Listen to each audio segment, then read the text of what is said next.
세상 살다 보면 고통이 많죠. 가장 큰 고통은 열심히 살았는데도 불구하고 결과가 좋지 않은 경우가 많습니다. 공부도 하고 노력도 하고 자격증 땄는데 왜 인생이 힘들까? 쇼펜하우는 미래에 좋은 일이 올 거라는 생각을 하지 않았습니다. 제가 볼 땐 그게 잘못됐다고 보거든요. 그런 분들에게 제가 말씀을 드리고 싶습니다.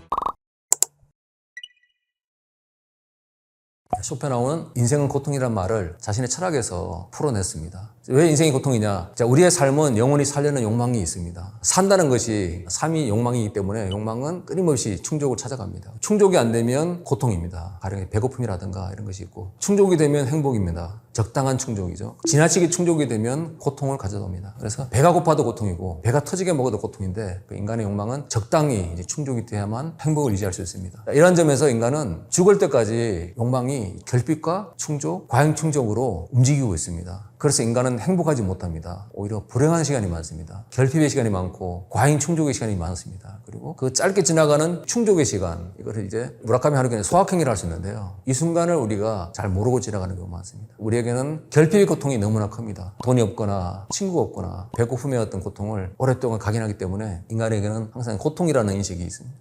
우리가 인생을 사는 이유는 뭐냐면, 우리는 그렇게 생각합니다. 머리로 생각하니까 인생에는 살만한 이유가 있고 목적이 있다 생각하거든요. 그래서 인간이 살려고 의욕한다 보고 있는데, 쇼펜하우는 잘못됐다고 보고 있습니다. 인간에게 생각한다는 것은 중요하지 않다고 보고 있습니다. 뇌라는 것은 우리의 생존을 위해서 만들어진 도구라고 보고 있습니다. 그래서 인간의 욕망이 주인이고 생각은 하인인데, 근데 만약 그 관계가 뒤집히면은 고통이 온다고 합니다. 뇌가 우리의 주인이 아니라 인간의 욕망이 주인입니다. 그래서 인간의 욕망은 일단 살려고 합니다. 나중에 인간의 뇌가 삶의 이유라든가 목적을 만들어내는 것입니다. 그렇기 때문에 너무 많은 생각하지 말고 잠을 많이 자라고 합니다. 잠을 자게 되면 일단 뇌가 활동을 이제 멈춥니다. 그러고 나면 우리 몸에 있는 그런 의지, 이런 것들이 상처라든가 이런 아픈 부위를 다시 복원시킨다고 보고 있습니다. 그래서 우리가 너무 생각을 많이 하면 고통이 있고요. 우리가 생각이 멈추는 시간, 잠을 잘 때 비로소 인간의 몸이 피곤을 없애고 손상된 부위라든가 이런 것을 치유하는 효과가 있다고 합니다. 그래서 쇼펜하우는 잠을 잘 때 비록 인간이 건강을 회복한다는 이야기를 하고 있습니다.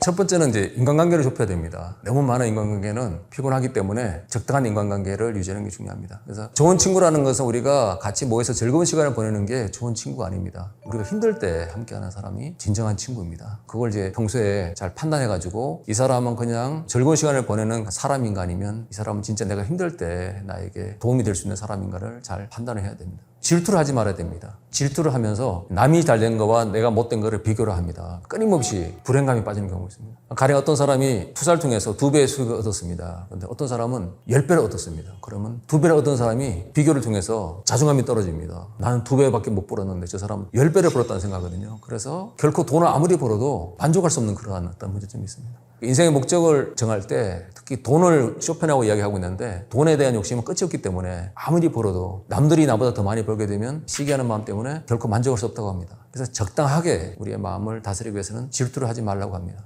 세 번째는 세상에 거짓이 많다고 합니다. 그래서 거짓에 속지 않도록 노력을 해야 된답니다. 세상에 이제 번지르하는 것들이 많다고 그래요. 가령 성공팔이라든가 많은 어떤 거짓 속임수가 많은데 속지 않도록 조심하라고 합니다. 그리고 마음의 평정을 얻는 방법은 아름다운 풍경을 보는 겁니다. 아름다운 풍경은 우리가 돈이 많거나 돈이 적거나 관계없이 누구에게나 똑같이 보여줍니다. 돈이라든가 명예, 권력 아무런 관련이 없습니다. 우리가 힘들 때 자연에 다가가서 자연의 아름다운 풍경을 보는 것이 또 마음의 평온을 갖는 그런 방법입니다. 요즘 20대들이 청년 자살률이 굉장히 높다고 합니다. 그 이유 중에 하나가 다른 사람과 나를 비교하면서 생기는 그런 감정이라고 합니다. 남들은 금수저고 나는 흙수저이기 때문에, 그래서 인생이 바뀌지 않을 것이라고 생각합니다. 아무리 노력해도 금수저, 흙수저에 따라서 인생이 바뀔 수 없다는 것을 좌절을 한다고 합니다. 그리고 유튜브라든가 SNS를 통해서 비교를 하는데요. 그런 비교하는 감정을 줄이기 위해서는 제일 좋은 방법은 핸드폰을 보지 않는 게 제일 좋은 방법입니다. 아무튼 그러한 자극이 되는 어떤 상황을 피하는 게 좋습니다. 남들의 어떤 그러한 좋은 집, 좋은 차, 좋은 인맥 같은 걸 보면서 자극을 받지 않도록 환경을 만들 필요가 있습니다. 그리고 이제 쇼펜하우는 이제 젊을 때 가장 불행하다고 이야기합니다. 왜냐하면 그런 감정들이 크기 때문에 그렇습니다. 젊을 때 의욕이 제일 강할 때거든요. 근데 그 의욕이 큰 만큼 세상이 그렇게 인정해주지 않습니다. 근데 나이가 들게 되면 내려놓을 거 내놓게 됩니다. 20대 때 느끼지 못했던 그런 것들을 나이가 들면서 알게 되는 경우가 많습니다. 나이가 드신 분에게는요, 가장 중요한 것이 건강입니다. 젊은 사람들에게는 건강이 아무것도 아닌 것 같은데,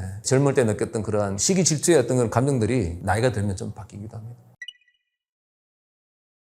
첫 번째는 니체의 말입니다. 나를 죽이지 않는 것은 나를 더욱 강하게 한다. 니체가 이야기합니다. 인생은 살다 보면 죽진 않습니다만 죽을 것 같던 그런 경험이 많은데, 니체는 많이 죽어봐야 된다고 합니다. 살다 보면 죽을 것 같은 고통을 많이 느끼는데 그런 경험을 통해서 더 강해진다고 보고 있습니다. 살다 보면 뜻대로 안 되고 뭔가 위태롭고 실패하고 좌절하고 절망하는 일이 많습니다. 그때 균형을 잘 잡게 된다면 나중에 경험치가 쌓이게 됩니다. 우리가 인생을 살아갈 때 아무런 고통이 없다면 다분하거든요. 그런 고통을 통해서 우리가 더 성장할 수 있다는 것이 제 니체의 이야기입니다. 그래서 우리가 죽음과 같은 고통 안에서 나 자신을 포기하는 경우는 이 명언은 아무런 의미 없습니다. 그렇지만 나를 죽이지 않을 정도의 한계치의 고통은 만약 우리가 극복한다면 내가 더 크게 성장할 수 있는 그러한 자극제가 된다는 것입니다.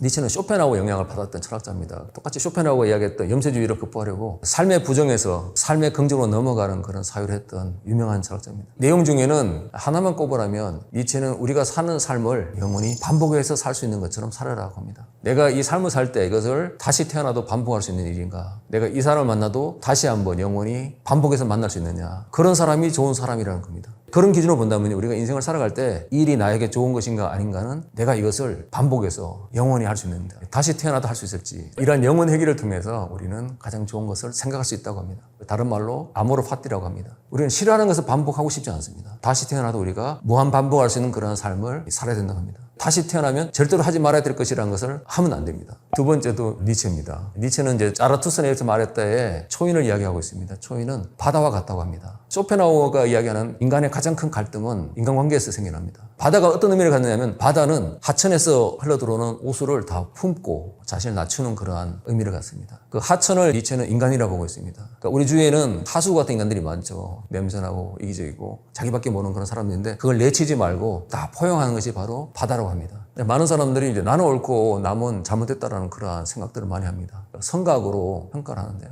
그런 좁은 생각에서 벗어나라고 합니다. 각자 사람들은 성각의 판단이 다 다릅니다. 너가 틀렸고 나가 옳다라고 하는 그러한 작은 하수구 같은 생각들을 버리고요. 그걸 일단은 다 품는 겁니다. 모든 갈등 있는 사람들을 싸우지 말고 다 품어라라고 합니다. 근데 그런 바다는 옷으로 품습니다만 본인은 깨끗합니다. 옷으로 품되 자신은 깨끗한 물이 되어라고 합니다.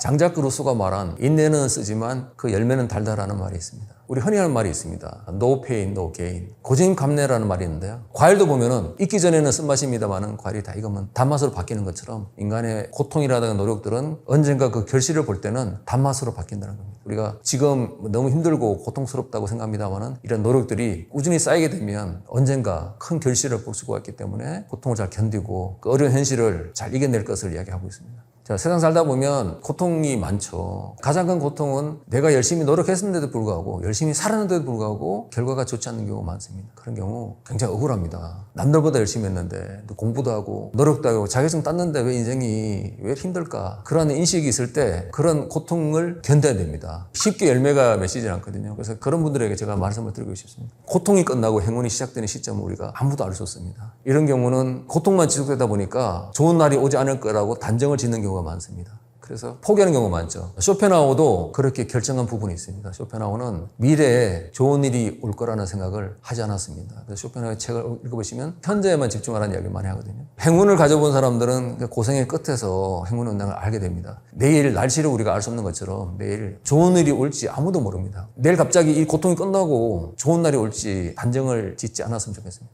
고생 끝에 낙이 온다고 우리가 흔히 합니다만은 그 시기는 정확히 모릅니다만은 언젠가 큰 고생이 끝나고 나면 새로운 어떤 날들이 시작될 거라 생각합니다.